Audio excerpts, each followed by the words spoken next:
EVM यानी electronic voting machine, ये नाम तो आपने सुना ही होगा। और चुनाव के दौरान तो ये नाम कुछ ज्यादा ही सुनाई देने लग जाता है, क्योंकि अब देश में ईवीएम से जनता अपना वोट डालती है। हालांकि ईवीएम से काफी सुविधा हुई है, काउंटिंग बहुत जल्दी हो जाती है, लेकिन भारत में जब से इलेक्ट्रॉनिक वोटिंग मशीन का इस्तेमाल शुरू हुआ है, ये विवादों में ही है। खास तौर पर पिछले कुछ समय से तो विवाद कुछ ज्यादा होने लगे हैं। विपक्ष ईवीएम से छेड़छाड़ का आरोप लगाता है और अभी 5 राज्यों के चुनावों के दौरान तो ये शोर काफी मचा था। ईवीएम की निगरानी की गई थी और न जाने क्या क्या। ऐसा इसलिए क्योंकि बीजेपी राज में ईवीएम से छेड़छाड़ की कई खबरें लगातार सामने आती रही हैं। हालांकि विपक्ष तो शुरुआत से ही ईवीएम घोटाले को लेकर सरकार को घेरता आया है, लेकिन सरकार ने हमेशा इन आरोपों को खारिज किया है। लेकिन अब विपक्ष ने ठान लिया है कि वो इस धांधली और घोटाले का पर्दाफाश करके ही रहेंगे। तो क्या है विपक्ष का प्लान? कैसे बीजेपी की साजिश होगी नाकाम? ईवीएम के दुरुपयोग को कैसे रोकेगा विपक्ष? इन सभी सवालों पर हम आज की अपनी स्पेशल रिपोर्ट में करेंगे विस्तार से चर्चा। नमस्कार, मैं हूं अंशिता श्रीवास्तव। आइए जानते हैं कि कैसे 2024 में विपक्ष बिगाड़ेगा बीजेपी का खेल। दोस्तों, 5 अगस्त को कांग्रेस ने देश भर में महंगाई और बेरोजगारी के खिलाफ सड़क पर प्रदर्शन किया था, जिसकी तस्वीरों और वीडियो ने तहलका मचा दिया था और कांग्रेस को नई ऊर्जा में देखकर एक बार फिर कांग्रेस पर लोगों का विश्वास जगा। और इसका असर दिखा सोशल मीडिया पर, जहां कांग्रेस के समर्थन में ट्वीट्स और हैशटैग की बाढ़ आ गई। लेकिन आप सोच रहे होंगे कि मैं 5 अगस्त का जिक्र क्यों कर रही हूं। तो आपको बता दूं कि 5 अगस्त को राहुल गांधी के एक बयान की चर्चा जोरों पर थी, क्योंकि राहुल ने अपने बयान में बीजेपी को खुली चुनौती तो दी थी, साथ ही सीधे तौर पर बीजेपी पर आरोप लगाया था। दरअसल कांग्रेस सांसद राहुल गांधी ने कहा था, हिटलर ने भी चुनाव जीता था, वो भी चुनाव जीतता था, जर्मनी के सभी संस्थानों पर उसका नियंत्रण था। मुझे पूरी व्यवस्था दो, फिर मैं आपको दिखाऊंगा कि चुनाव कैसे जीते जाते हैं। अपने इस बयान में राहुल गांधी ने बीजेपी और मोदी सरकार पर गंभीर आरोप तो लगाया ही, साथ ही खुली चुनौती भी दी। और इसी के साथ देश में तेज हुआ ईवीएम का विरोध, और यह मुद्दा अब बढ़ चुका है और अब विपक्ष खुलकर ईवीएम के विरोध में उतर गया है। और कांग्रेस की तरफ से शुरू की गई इस लड़ाई को अब 11 विपक्षी दलों का भी साथ मिल गया है और सभी दलों ने केंद्र की भाजपा सरकार पर इलेक्ट्रॉनिक वोटिंग मशीन, धन, बल और मीडिया के दुरुपयोग का आरोप लगाया और इसके खिलाफ लड़ने का संकल्प लिया। विपक्षी दलों का कहना है कि ये भारत के लोकतंत्र के लिए सबसे गंभीर चुनौती है। इन 11 विपक्षी दलों में कांग्रेस के अलावा माकपा, सपा, बसपा, भाकपा, राकांपा, राजद, रालोद, तेलंगाना राष्ट्र समिति यानी टीआरएस, वेलफेयर पार्टी और स्वराज इंडिया शामिल हैं। अब सवाल ये है कि क्या है विपक्षी दलों की मांगे। तो आपको बता दें कि विपक्षी दलों की बैठक में 3 प्रस्ताव पारित किए गए। बैठक में भारत के चुनावी लोकतंत्र के समक्ष 3M यानी मशीन, मनी और मीडिया की चुनौती पर चर्चा और विमर्श किया गया और सर्वसम्मति से उन पर प्रस्ताव पारित किया गया। पहला प्रस्ताव ईवीएम और वीवीपैट की गिनती पर था।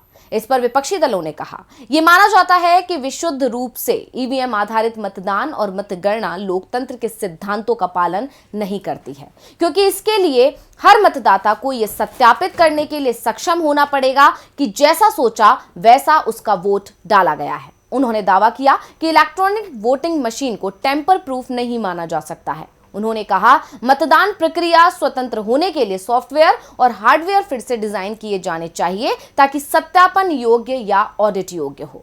वीवीपीएटी प्रणाली फिर से डिजाइन किया जाना चाहिए।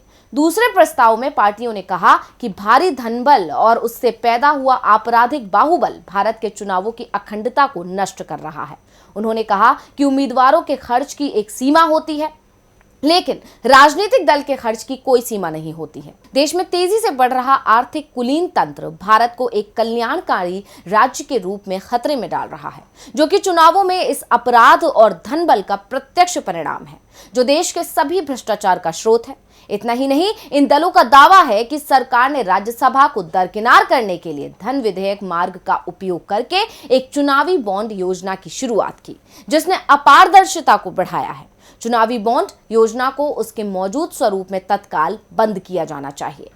अब विपक्ष ने 3 प्रस्ताव रख दिए हैं और विपक्ष ईवीएम के इस दुरुपयोग के खिलाफ अब खुलकर अपना विरोध जताने के लिए तैयार है, क्योंकि लगभग हर चुनाव में ईवीएम के साथ छेड़छाड़ और धांधली की खबरें सामने आती रहती हैं।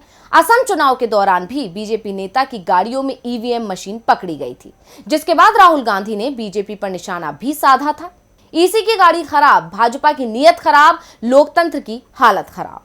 इतना ही नहीं, मध्य प्रदेश और छत्तीसगढ़ में मतदान के बाद ईवीएम की सुरक्षा में बरती जा रही लापरवाही को लेकर भी कांग्रेस अध्यक्ष राहुल गांधी ने पीएम मोदी पर हमला बोला था। कांग्रेस पार्टी के कार्यकर्ताओं, मतदान के बाद आप सतर्क रहिए। मध्य प्रदेश में मतदान के बाद ईवीएम ने अजीबोगरीब ढंग से व्यवहार किया। कुछ ने बस चुरा ली और 2 दिन के लिए गायब हो गई।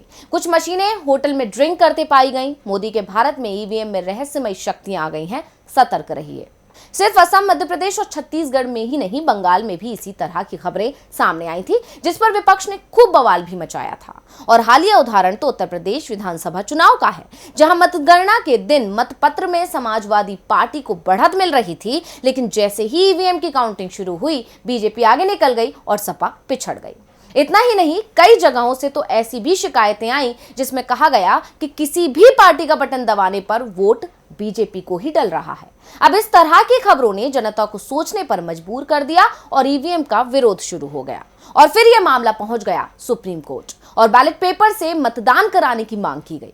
लेकिन सुप्रीम कोर्ट ने चुनाव में इलेक्ट्रॉनिक वोटिंग मशीन की जगह बैलेट पेपर से मतदान कराने की मांग को खारिज कर दिया।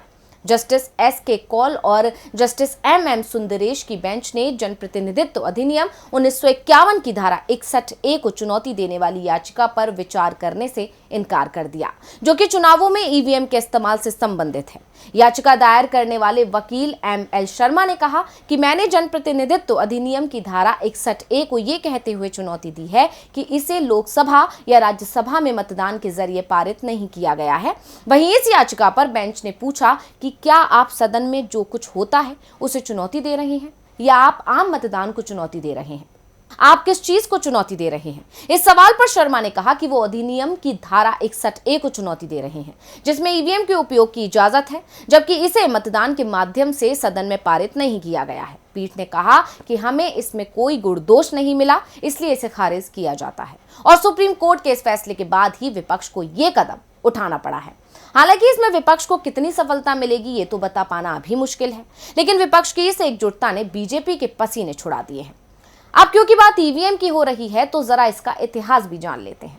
तो आपको बता दें कि ईवीएम का इस्तेमाल भारत में पहली बार 1982 में केरल विधानसभा चुनाव के दौरान हुआ था, लेकिन ये चुनाव विवादों में आ गया था और सुप्रीम कोर्ट ने मतदान खारिज कर दिया था। इसके बाद 1988 में संसद ने पहली बार representation of the people act 1951 में संशोधन किया गया और ईवीएम के इस्तेमाल की मंजूरी दे दी गई।